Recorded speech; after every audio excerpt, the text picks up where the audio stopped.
Hi everybody and welcome back to the Cupcake Jemma channel with me, Sally, and welcome to Sam's Kitchen. We are shooting here today because both of the Crumbs and Doilies bakeries are absolutely full steam ahead getting everything ready for Christmas, which is fantastic, but it does mean that there is no room for us to make any videos for you guys. So Sam has very kindly lent us his kitchen on the proviso that we make Stollen. And Stollen is a delicious German treat. It is a sweet bread and it is packed full of all those lovely Christmas flavors that we've been using recently, such as almonds, boozy, soaked fruit. We've got some mixed peel here and of course those Christmas spices. And I'm really excited to share this recipe with you guys because it's really different to the kinds of things we do usually, like cakes and cookies and things. This is an enriched dough using yeast. And I think that bread can be pretty scary for a lot of us. You know, it takes a long time to bake. You've got to do loads of proving, bake it, and you don't really know what it's like until it comes out the oven in like a few hours time. But do not fear, I have made a lot of Stollen in the last week. I am pretty much 90% Stollen right now. And this recipe is foolproof. It's amazing. I'll give you all the tips that you need along the way so that you get a perfect Stollen this Christmas.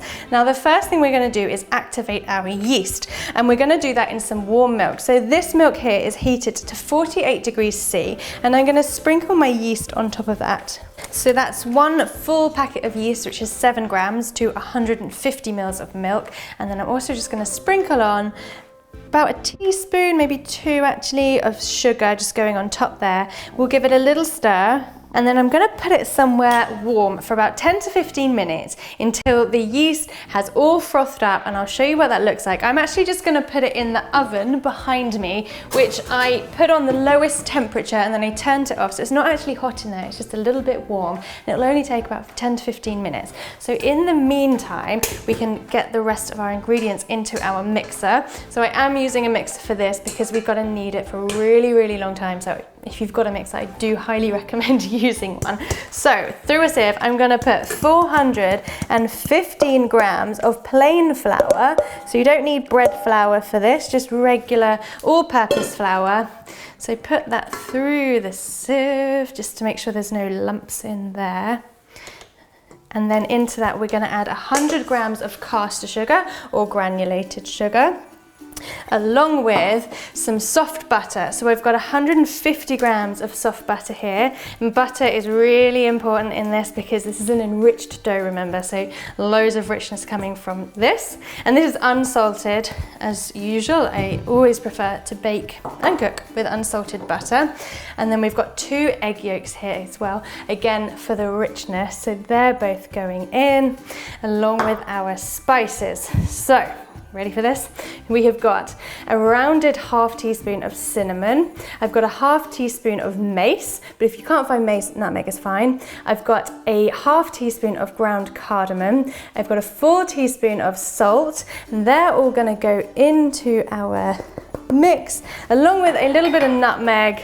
So I've only got a whole nutmeg here, so I'm just going to do a few gratings of that, probably about a 1/4 teaspoon's worth. And now we just need to wait for that milk to froth up and we can put it in here as well. And look at this, you can see all that yeasty froth on the top of our milk there. This is just kick-starting our yeast. And then we're going to put all of this into our mixer as well, and then we're ready to mix. So this is an enriched dough, which means the mixing method is quite intense. It's actually called the improved mixing method. So what we're going to do first of all is we're going to bring it together. So I'm just using the regular paddle for this. Once it comes together, that'll take about 30 seconds, and as you can see, it just kind of looks a little bit like cake batter. So now it is time to start working that gluten, and this is the thing that's going to take a long time. And we're going to switch to the dough hook. And what we're going to do first of all is we're going to mix it on a low speed for about 3 to 5 minutes just to start forming those big old stretchy bits of gluten.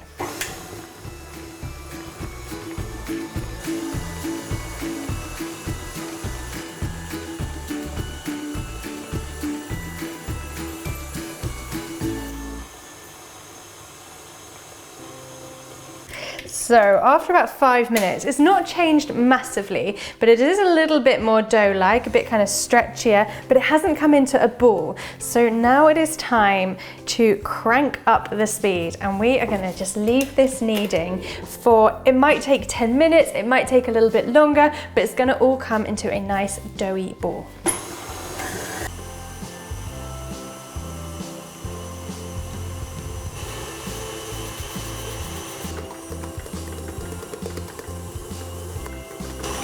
Maybe it's like a good massage as well on your arms.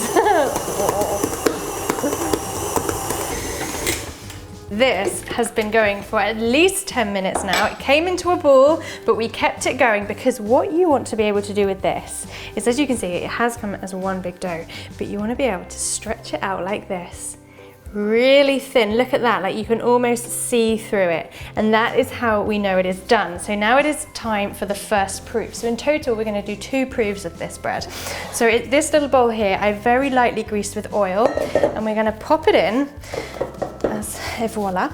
And now you can either put a tea towel over it or a bit of cling film, but loosely. You don't wanna tighten the cling film over it because this we want to double in size. So if your bowl's a bit small and it's pushing through the cling film, that's not gonna be great. So we want to put this somewhere nice and warm. We are in England, it is incredibly cold here, so I'm recreating the warmth in the oven. So I've got my oven off, but here I've got a little dish and I'm gonna fill that with some boiling water.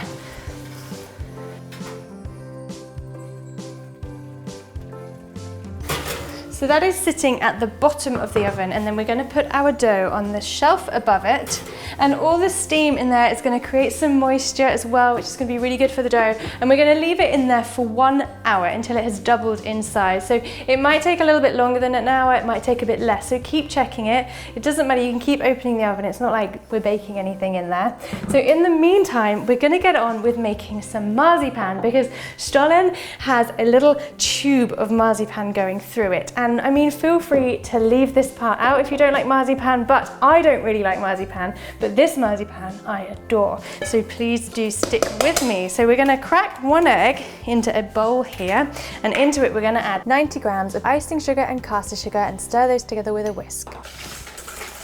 And once it has all come together, it is time to heat this, because we just want to cook out that egg for 5 minutes. So we're going to put it over a bain-marie, so a saucepan with 1 inch of boiling water in it that we've now dropped down to a low temperature, just so it's simmering away. And you don't need to kind of whip this particularly, you just want to kind of keep it moving for 5 minutes, and that's all it takes. So you will see after 5 minutes that it's not, changed dramatically. It's a little bit looser because the sugar's dissolved. So we'll take that off the heat and then grab a large bowl, and into it we're going to add 175 grams of ground almonds, and we're going to pour our eggy, sugary mixture into it. And then first of all, we're just going to stir it together, and it might feel like it's a little bit dry. That is okay for now, because now we are going to knead it, and that is going to start to release some of the oils from the almonds, and you'll see that it comes together a lot better, and it will be a little bit more like a dough.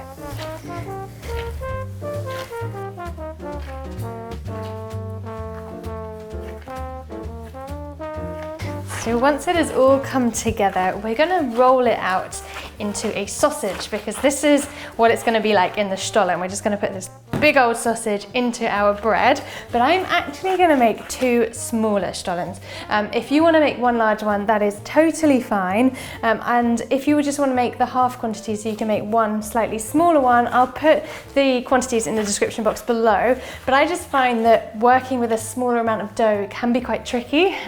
And what's wrong with having 2 Stollens? 2 is better than 1. They keep really well, you can give them to friends or your neighbours, so I think you should make at least 2. So there are our sausages. So then just grab a little bit of cling wrap, and we'll just wrap these up until we need them, because marzipan does dry out pretty quickly. So just keep it kind of covered. Looks a little bit messy, but there we go. Okay, so now we just need to wait for our dough to finish proving, about another half an hour or so. So we'll have a little tidy up, and we'll see you back in half an hour.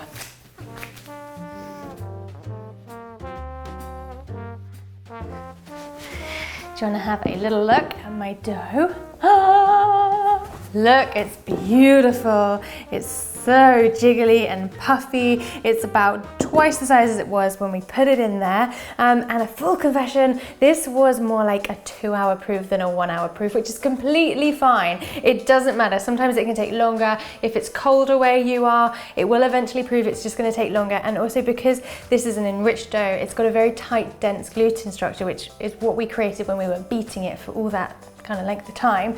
So it does take longer to prove than a regular kind of bread. Anyway, the next stage for this is we need to knock out all that air. So even though we just spent 2 hours creating air, we're gonna knock it back. So we need to turn it out onto the surface first. And this is kind of one of my favorite things. Ready? I love it, it's so fun. So first of all, you're literally just gonna knock all the air out. Like so that now we can include all of our fruit.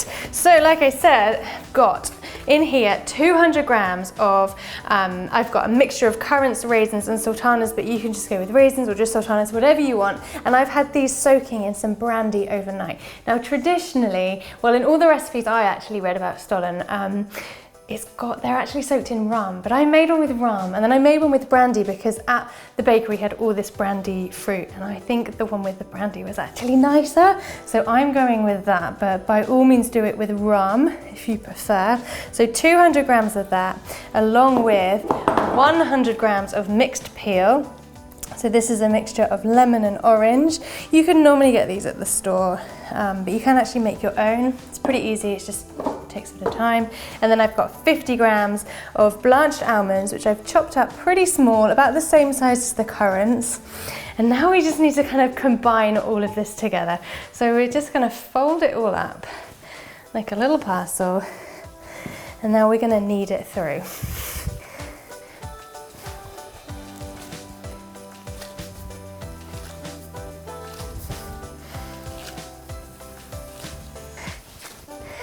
So once all the fruit has spread through your dough, it is time to shape it, to prepare it for the second proof.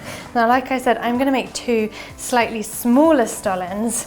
So I'm just gonna chop it in half using this very fancy knife belonging to Sam.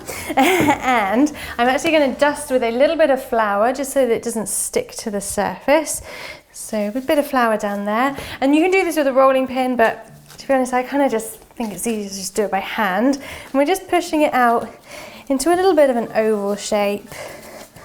You can be pretty like, I don't know what it is, not aggressive. You can press quite firmly with this, like any enriched dough. When it comes to shaping, you can be really firm with it. So don't worry, you're not gonna sort of like break it. There we go, so I'm happy with that. And then it's time to grab our marzipan. So let's get one of our sausages out here. And that's gonna go in the middle, like this. And then we're gonna take one side and wrap it over the top. Just lightly press it down. And then we're gonna take the other part and take it up here. Seal it up at the ends. And then I'm going to use this part of my hand just to push down here to give it the kind of classic Stollen shape.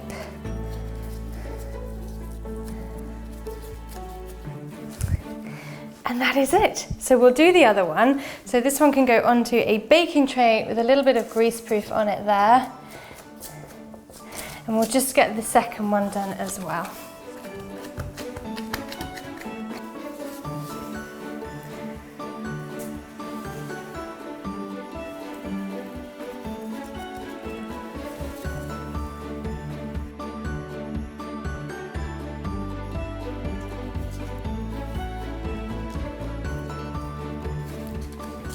And now they're ready for the second proof. So we're gonna wrap them up. This time I am using cling film because I don't want the tea towel to just kind of get stuck to them. But again, I'm not putting them tightly, I'm just lightly putting the cling film over it. This is just so it doesn't dry out and get a bit of a crust on the top. We're going to put them back in the oven, in our nice warm cozy oven, for about 45 minutes to an hour. But again, you want to go by what it looks like. It's going to puff up again, and the way to tell if these are proofed properly, so this applies to the second proof, is we're going to do this little finger test. If you push your dough and the dough springs back straight away, it needs to be proofed for a little bit longer.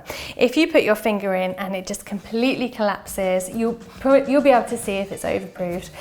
Yeah, it will be overproofed. What you want is to be able to put your finger in it, and it will sit there for a little bit, but then it will gradually bounce back up. And that is when you know that they are completely, properly proofed. So hopefully it'll take about an hour.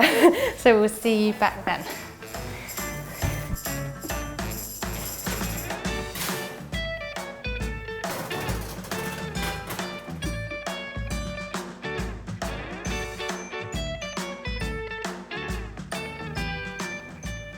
Okay, I promise it is finally time to bake the Stollen. The Stollens have been proving for just over an hour now. They're nice and puffy. They're springing back nice and slowly, like we mentioned before. But before I put them in the oven, I'm just going to pick out a few of these bits of fruit that are poking out the top here, because they will burn in the oven and it's not, you know, the nicest thing to eat. So I've got the oven preheated to 160 degrees C, which is fan assisted, and we're going to put these in for about 30 minutes because these are quite little. If you're going for the one large loaf, then you might want to go for 40 minutes. It's going to have a lovely golden crust on top and an internal temperature of 80 degrees. So if you've got a probe thermometer, this is the best way of telling when they're done. If not, don't worry, you just want to go for that lovely golden crust. So let's put these in the oven for 30 minutes.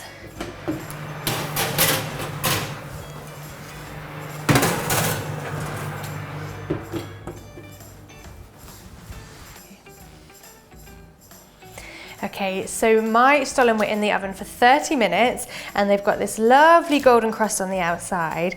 And now this is my favorite part about Stollen. When it comes out of the oven, you want to let it cool down for 5 to 10 minutes. And now we are going to drench them in butter and icing sugar because it's Christmas, we're allowed to do whatever we want, and this is going to make them even more delicious than they already are. So I've got myself a little skewer here and I'm going to poke holes all over it so that our butter can properly soak through all the way through our Stollen.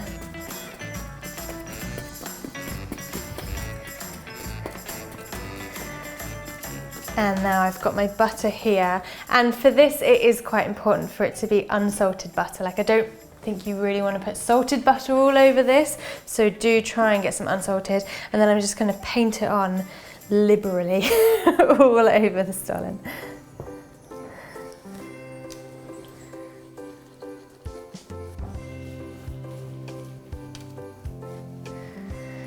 And once the butter has kind of soaked in, it's not kind of pooling anywhere, we can grab a sieve and some icing sugar, and we're going to drench it.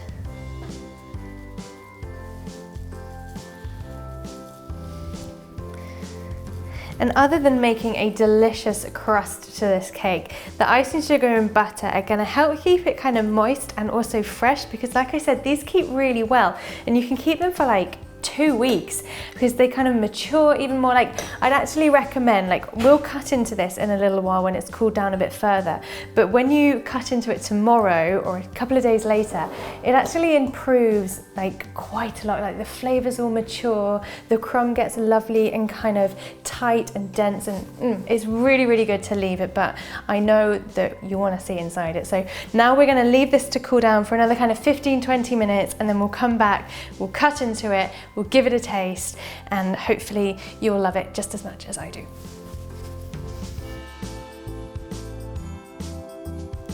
Okay, it is actually time to cut into our Stollen.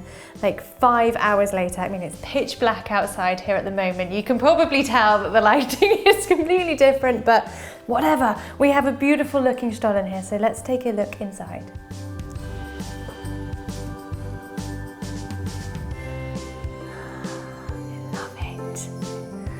I think I might just have this whole bit. I was going to cut a slice, but that looks perfect. We've got our lovely marzipan here, and once this is completely cooled down, that will firm up as well. That's going to help keep this stollen nice and moist also, if you're going to keep it for a couple of weeks.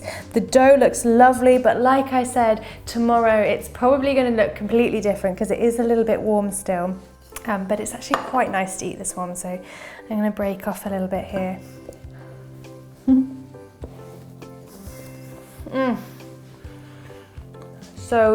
So delicious. All those spices are coming through, all the fruit. It is really gorgeous. I don't know if you can see, it's got a nice crust on the outside that's slightly kind of chewy. It's not like a crispy crust like a loaf of bread. This is really, really great, guys, and I know it's a little bit different, and you might think it's not for you, but please trust me, because I had these thoughts a couple of weeks ago when Sam suggested it, but I made one and I was like, oh my gosh, this is amazing. Now, next Thursday is Christmas Eve, so we thought we would bump next week's video to Wednesday so that you have an extra day to bake before the big day itself. So have a great week, and we will see you on Wednesday.